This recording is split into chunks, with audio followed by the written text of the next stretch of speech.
जय Mataji students, welcome to our YouTube channel Dhyan commerce, the key of success. જય માતાજી વાલા બાળકો, ધ્યાન કોમર્સના ઓનલાઈન લેક્ચરમાં બાળકો આપનું સ્વાગત છે। પ્રકરણ નંબર 3 જોગવાઈ અને અનામતો, જેનો ગુણભાર બાળકો 3 થી 4 માર્ક છે, જેનો પહેલો લેક્ચર ભાગ 1 આપણે કમ્પ્લીટ કરી ચૂક્યા છીએ, જેમાં જોગવાઈનો અર્થ, લક્ષણો, અનામતના અર્થ લક્ષણો, જેની અંદર નફા નુકસાન ખાતું, નફા નુકસાન ફાળવણી ખાતું, અનામતના અલગ અલગ પ્રકારોની ચર્ચા કરી છે બાળકો। આજે લેક્ચર નંબર 2 ની અંદર આપણે ખૂબ જ અગત્યના એમસીક્યુ ટૂંકા પ્રશ્નો અને એક બે તફાવત જોવાના છે બાળકો। તો રેડી થઈ જાઓ। સૌથી પહેલા આપણે જોવા જઈએ છે સૌથી ઇમ્પોર્ટન્ટ મોસ્ટ આઈએમપી તફાવત બાળકો, અને બ્રહ્માસ્ત્ર કહેવામાં આવે છે, સામાન્ય અનામત અને જોગવાઈનો તફાવત। તો આ બંને શબ્દો બાળકો આપણે જોઈ ગયા છીએ। થોડુંક તમને પરિચય આપું છું। જોગવાઈ હંમેશા નફા નુકસાન ખાતે કરવામાં આવે છે। જોગવાઈ ભવિષ્યની કોઈ પણ જાણીતી જવાબદારી અદા કરવા માટે અલગ રાખવામાં આવે છે રકમ। સામાન્ય અનામત ભવિષ્યની કોઈ પણ આર્થિક પરિસ્થિતિને મજબૂત કરવા માટે, ખર્ચ માટે, કોઈ પણ અન્નૂન હેતુ માટે સાઈડમાં રાખેલી રકમ છે। હવે બાળકો આપણે તફાવત જોઈએ। સૌથી પહેલો મુદ્દો છે અર્થ। સામાન્ય અનામત અથવા સામાન્ય હેતુ માટે જે અનામત ઊભું કરવામાં આવે છે તેને સામાન્ય અનામત કહેવાય। તો બાળક એકદમ સિમ્પલ છે કે જે હેતુ માટે અનામત ઊભું કર્યું હોય, સામાન્ય તમારે પૂરું કર્યું હોય તેને સામાન્ય અનામત કહે છે। ખાસ હેતુ માટે કરેલ નાણાકીય વ્યવસ્થાને જોગવાઈ કહે છે। કોઈ પણ સામાન્ય હેતુ માટે અનામત ઊભું કરો તો સામાન્ય અનામત, ખાસ હેતુ માટે પૈસા સાઈડમાં રાખો તો શું કહેવાય બાળકો? જોગવાઈ। 2 નંબર, સામાન્ય અનામત ઊભું કરવાનો હેતુ ધંધાની આર્થિક પરિસ્થિતિ કે સદ્ધરતા વધારવાનો છે। ના કીધું બાળકો, કોઈ પણ આર્થિક સ્થિતિ સદ્ધરતા વધારવા માટે, ખર્ચ ચૂકવવા માટે, કોઈ પણ વસ્તુ માટે અનામત રાખી શકાય। જ્યાં બાજુ જોગવાઈ ઓળખી શકાય તેવી સંભવિત જવાબદારી કે નુકસાની અદા કરવા માટે ખાસ હેતુથી સાઈડમાં રાખેલી રકમ છે, જેમ કે ઘસારાની જોગવાઈ અને ગાલખાતની જોગવાઈ। તો બાળકો, તમે ઘસારા માટે કે ગાલખાત માટે જોગવાઈ કરો તો બીજે ક્યાંય ઉપયોગ ન થઈ શકે, ધ્યાન રાખો। 3 નંબર, નફો કે નુકસાન। સામાન્ય અનામત બાળકો ફિક્સ છે, જે વર્ષે નફો થાય તે વર્ષે જ અનામત ઊભું કરવામાં આવે છે, અને નુકસાન જોગવાઈ નફો હોય કે નુકસાન બાળકો, જોગવાઈ તો કરવી જ પડે। એટલે સામાન્ય અનામત નફો હોય તો જ થાય, જ્યારે જોગવાઈ નફો કે નુકસાન ગમે તે પરિસ્થિતિમાં કરી શકાય છે। ફરજિયાત કે મરજિયાત। સામાન્ય અનામતની ફાળવણી ધંધાકીય એકમ માટે મરજિયાત છે બાળકો। સામાન્ય અનામતમાં પૈસા રાખવા, ધંધામાંથી સાઈડમાં રાખવા ફરજિયાત નથી વિદ્યાર્થી મિત્રો, જ્યારે જોગવાઈમાં ફરજિયાત છે બાળકો। ખોટ હોય તો એ જોગવાઈની રકમ રાખવી જ પડે, કરવેરો ચૂકવવો જ પડે, ઘસારાની જોગવાઈ કરવી જ પડે। તો બાળકો અહીં જોઈ શકો છો સામાન્ય અનામત અને જોગવાઈના 4 અલગ અલગ મુદ્દા છે બાળકો, મેં આપને સમજાવ્યા છે। જ્યાં બી આપણે સ્ક્રીનશોટ લેવો હોય તો નોંધ કરી શકો છો। નેક્સ્ટ સ્લાઇડમાં બાળકો સામાન્ય અનામત અને જોગવાઈનો તફાવત નંબર 5, કયા ખાતેથી ફાળવણી। યસ બાળકો, સામાન્ય અનામતના પૈસા કયા ખાતેથી લઈએ છીએ આપણે?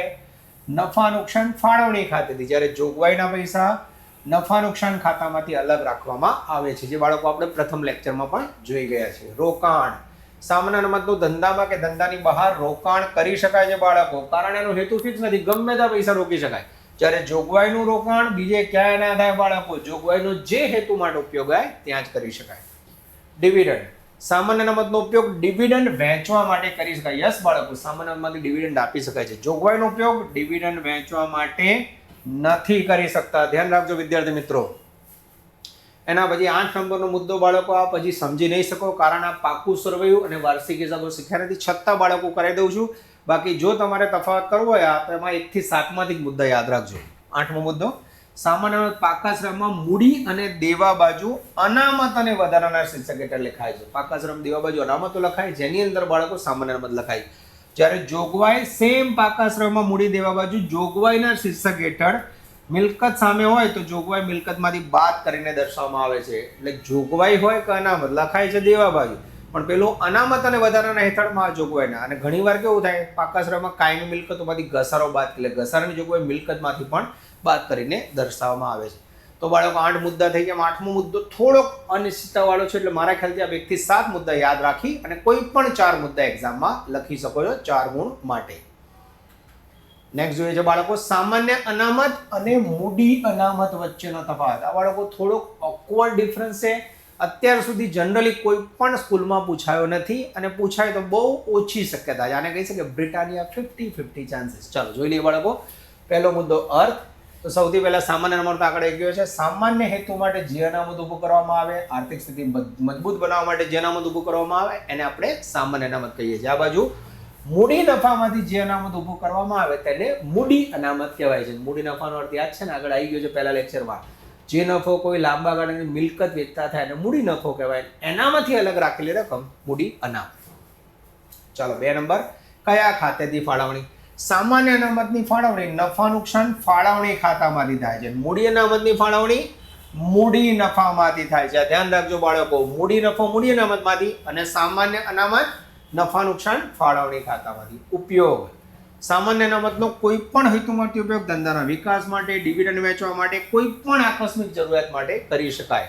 મૂડી અનામતનો ઉપયોગ કાયમી મિલકતના વેચાણની કે પુનઃમૂલ્યાંકનની ખોટ માંડી વાળવા માટે, પાઘડી, પ્રાથમિક કર, શેર ડિબેન્ચર, વટાવ જેવી અદ્રશ્ય મિલકતો માંડી વાળવા માટે થાય છે. તો બાળકો હજી સુધી મૂડી અનામતનો ઉપયોગ વાળા દાખલા કે ગણતરી તમે શીખી નથી, એટલે આ તફાવત થોડોક સમજવામાં બાળકો અલગ છે, પણ આપ યાદ રાખી શકો છો. તો મૂડી અનામતનો ઉપયોગ ખાસ ધ્યાન રાખજો બાળકો. મિલકતની ખોટ માંડી વાળવા, પાઘડી, પ્રાથમિક ખર્ચ કે શેર ડિબેન્ચર જેવી અદ્રશ્ય મિલકતો માંડી વાળવા માટે થાય છે. 4 નંબરમાં ડિવિડન્ડ. આ એકદમ સહેલો છે. સામાન્ય અનામતનો ઉપયોગ ડિવિડન્ડ વેચવા માટે કરી શકાય છે. સામાન્ય રીતે મૂડી અનામતનો ઉપયોગ ડિવિડન્ડ વેચવા માટે કરી શકાતો નથી બાળકો. એમસીક્યુમાં પૂછાય છે, મોસ્ટ ટાઈમ ધ્યાન રાખજો. તો કયા ડિવિડન્ડનો ઉપયોગ નથી કરી શકાતો? મૂડી અનામતનો ઉપયોગ ડિવિડન્ડ વેચવા માટે કરી શકાતો નથી, પરંતુ જો અમુક શરતોને આધીન જો કીધું હોય તો મૂડી અનામતમાંથી ડિવિડન્ડ વેચાય. પણ સામાન્ય કન્ડિશનમાં મૂડી અનામતમાંથી ડિવિડન્ડ વહેંચી શકાતું નથી મારા બાળકો. ઓકે. 5 નંબર છે બોનસ છે. હવે બોનસ શું છે તમે ભણ્યા જ નથી બાળકો, તો 11 બાપમાં મુદ્દો સમજવો પડે, છતાં આપણે સમજાવી દઉં. જેમાં કર્મચારીને દિવાળી ઉપર નથી કહેતા સરકારે બોનસ જાહેર કર્યું, એમ કોઈ પણ કંપની પોતાના શેર હોલ્ડરોને ડિવિડન્ડ એટલે કે નફાની રકમ ચૂકવવાની જગ્યાએ મફતમાં શેરની વહેંચણી કરે તેનો બોનસ શેર કહેવાય. ધારો કે મારી જોડે 5000 શેર રિલાયન્સ કંપનીના, કંપની 2:1 પ્રમાણમાં બોનસ આપે, એટલે 2 વાળાને 1 શેર આપે, તો મારી જોડે 5000 શેર તો મને 2500 શેર મફતમાં આપશે, તેને બોનસ શેર કહેવાય. તો સામાન્ય અનામતનો ઉપયોગ કરી કંપની શેર હોલ્ડરને બોનસ વહેંચી શકે છે. સામાન્ય અનામતમાંથી બોનસ આપી શકાય. આ બાજુ સામાન્ય રીતે મૂડી અનામતનો ઉપયોગ બોનસ શેર વહેંચવા માટે કરી શકાતો નથી, સિવાય કે કંપની આર્ટિકલ્સ એસોસિએશનમાં એની જોગવાઈ હોય. તો નોર્મલ કન્ડિશનમાં મૂડી અનામતનો ઉપયોગ બોનસ શેર માટે થતો નથી. તો બાળકો આ તફાવત આવવાની શક્યતા 50% છે. પણ બાળકો પરીક્ષાની જ્યારે આપણે તૈયારી કરી, યુદ્ધ જેવું હોય છે, યુદ્ધમાં જઈએ ને એટલે બધી જ તૈયારી કરવી પડે, બરાબર? તો એકવાર આની ઉપર નજર નાખી લેજો. નેક્સ્ટ બાળકો, હવે આપનો ફેવરેટ મુદ્દો ચાલુ થાય છે, સેક્શન એ એમસીક્યુ, વૈકલ્પિક પ્રશ્નો. 4 ઓપ્શન હશે એમસીક્યુમાં, એમાંથી તમારે ચોઈસ કરીને એક જવાબ લખવાનો. તો હવે બાળકો મેં જે થિયરી સમજાવી અને અમલમાં મૂકવાનો ટાઈમ આવી ગયો છે. આપ જોઈ શકો છો, ઓહો, પહેલા 4 આઈએમપી છે બાળકો. પહેલો એમસીક્યુ, સામાન્ય અનામત ખાલી જગ્યા ઉધારીને ઊભું કરવામાં આવે છે. હવે જો આપ થિયરી મસ્ત રીતે સમજ્યા તો બાળકો, તો જવાબ તમે હું લખું એ પહેલા તમને ખબર પડી જશે. સામાન્ય અનામત ક્યાંથી ઊભું થાય બાળકો? તો આપણે જાણીએ જ છે, કોઈ પણ અનામત નફા નુકસાન ફાળવણી ખાતામાંથી ઊભું કરવામાં આવે છે.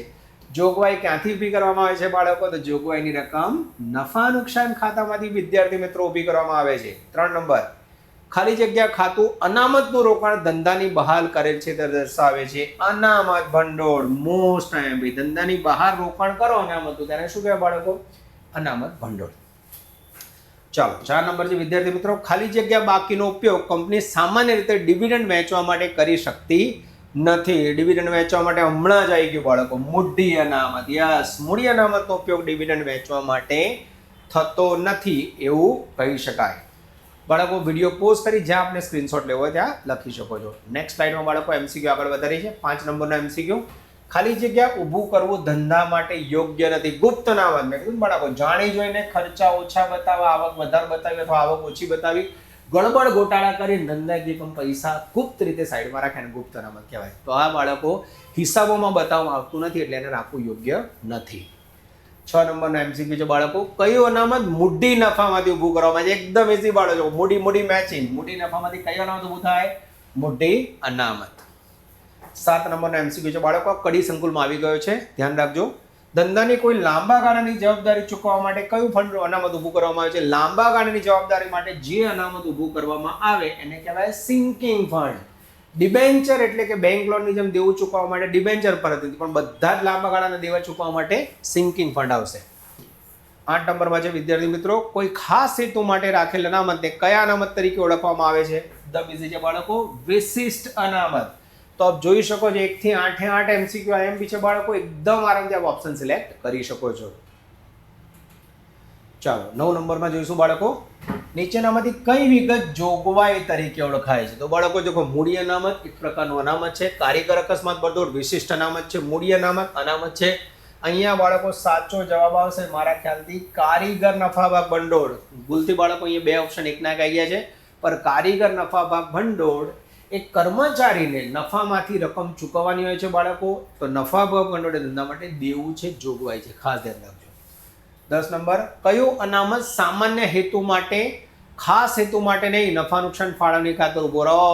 સામાન્ય હેતુ, નામ પરથી જ ખબર પડે છે બાળકો, સામાન્ય અનામત. 11 નંબર, કયું અનામત ચોપડે હોતું નથી અથવા આર્થિક પરિસ્થિતિ મજબૂત કરવા છુપી રીતે ઊભું કરવામાં આવે છે? મેં કીધું જે હિસાબોમાં બતાવવામાં નથી આવતું એને કહેવાય બાળકો ગુપ્ત અનામત.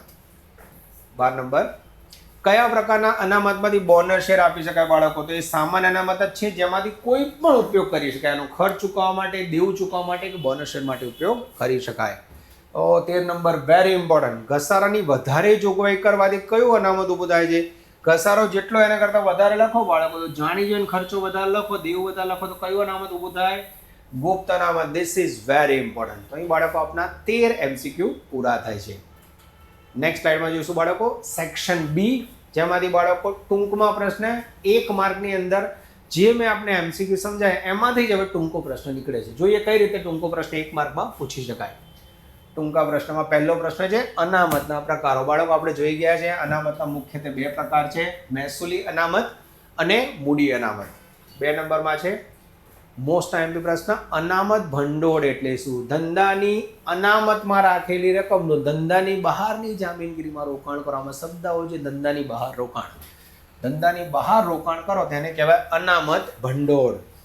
3 નંબરમાં ગુપ્ત અનામત, જે અનામત ધંધાના ચોપડે બતાવ્યા વગર અથવા ધંધાની આર્થિક પરિસ્થિતિ સદ્ધર બનાવવા નફા નુકસાન ફાળવણી ખાતામાં દર્શાવ્યા વગર ઊભું કરવામાં આવતું હોય તેને ગુપ્ત અનામત કહેવાય. ટૂંકમાં ચોપડે બતાવવામાં આવતું નથી.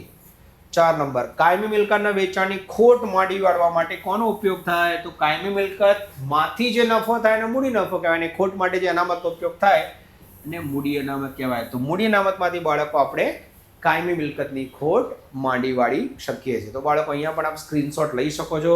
આપ જોઈ શકો છો વિડીયોમાં સાઈડમાં જાઉં છું જેથી આપનું નોટિંગ પરફેક્ટ વે પર થઈ શકે.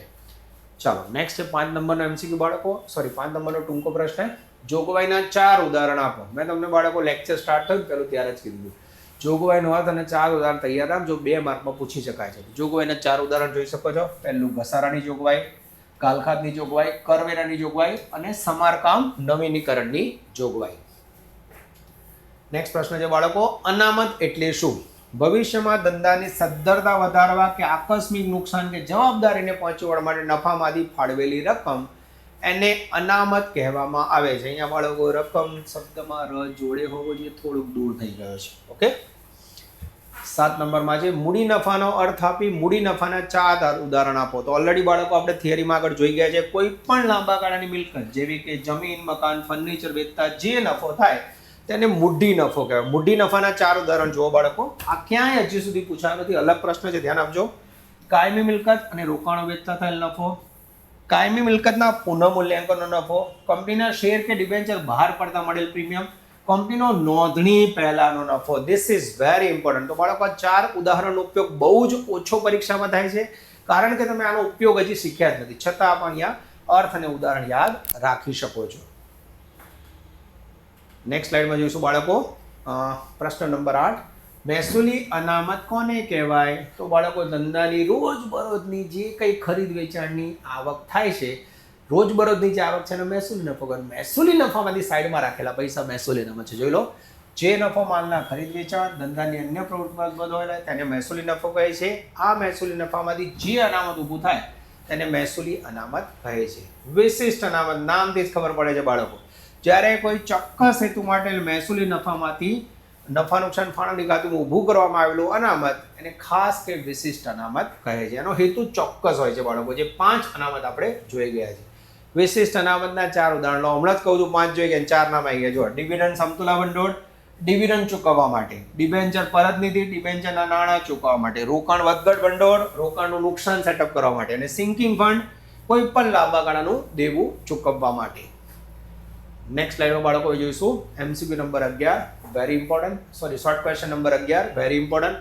મૂડી અનામત એટલે શું અને તેનો ઉપયોગ જણાવો. જે અનામત મૂડી નફામાંથી ઊભું કર્યું હોય, જેનો ડિવિડન્ડ વેચવા માટે ઉપયોગ ના થાય તો એને કહેવાય મૂડી અનામત.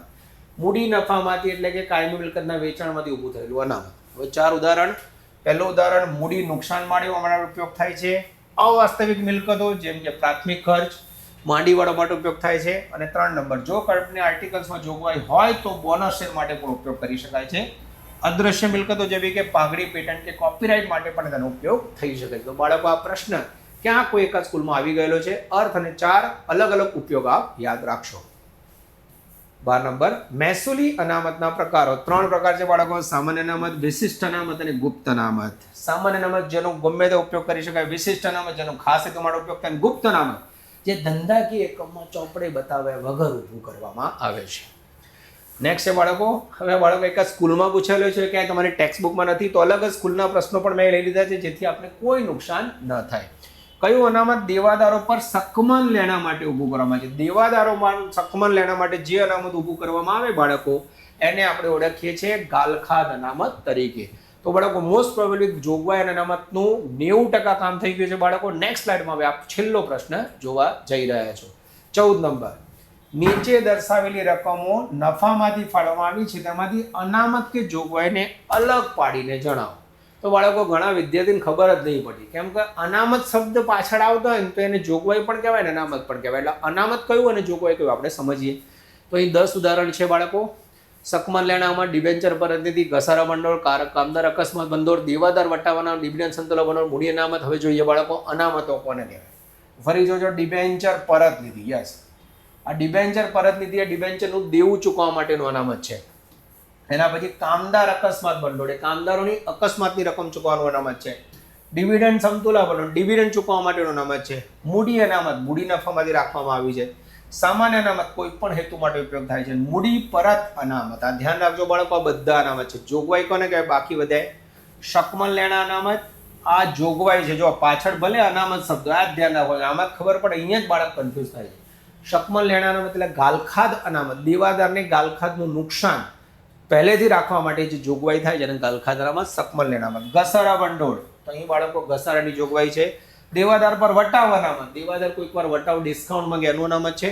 અને કામદાર નફા ભાગ ભંડોળ, તો બાળકો અહીંયા આપ જોઈ શકો છો, આની અંદર જ ખાલી અનામત શબ્દ છે, બાકીના 3 મુદ્દા આપ આરામથી સમજી શકો છો. તો આઈ હોપ બાળકો પૂરી ઈમાનદારીથી મેં મહેનત કરી છે. થિયરીનું પ્રકરણ છે બાળકો. અત્યારે કદાચ આ વિડીયો જોશો યાદ રહી જશે, પણ જ્યારે બાળકો આપની એક્ઝામ હશે, ફાઇનલ પરીક્ષા હશે એપ્રિલ મહિનામાં, માર્ચના એન્ડમાં, ત્યારે બાળકો આપ એક્ઝામના આગલા દિવસે અથવા એક્ઝામ દિવસે વિડીયો કાનમાં હેડફોન લગાવીને મસ્ત રીતે બાળકો વોકિંગ કરતા જોઈ લેજો, તો તમારા 3 થી 4 માર્ક્સ આ ચેપ્ટરના પૂરા થઈ જશે.